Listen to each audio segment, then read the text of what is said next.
हे जे संडास बाथरूम जे आहे इथे 15 दिवसापासून कुलूप लागलेलं आहे. सर्वसामान्य माणसं पंचायत समितीमध्ये कामानिमित्त येतात, महिला माणसं पुरुष, आणि त्यांनी लघवी शौचालय आली तर कुठे करायचं बा, काय करायचं, इथे समोर सर्व कुलूप किंवा हे बंद असतं. तर आता तुमची मागणी काय आहे आता? मागणी आमची एकच आहे की हे पंचायत समिती ज्या टायमाला कार्यालय चालू होतं आणि बंद असेपर्यंत हे चालू असायला पाहिजे. मूत्री शौचालय असं बंद कुलूप राहता कामा नाही गेले. याच्यापासून सर्व नागरिक त्रस्त आहे.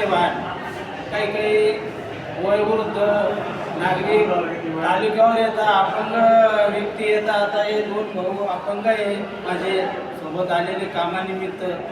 त्यांना लघवीचं संडाचं आता सुद्धा प्रॉब्लेम आहे त्यांना.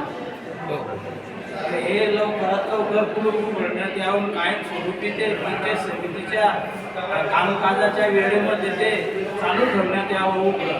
स्वच्छता ठेवण्यात यावी, त्याच्यात चांगली व्यवस्थित चालेल.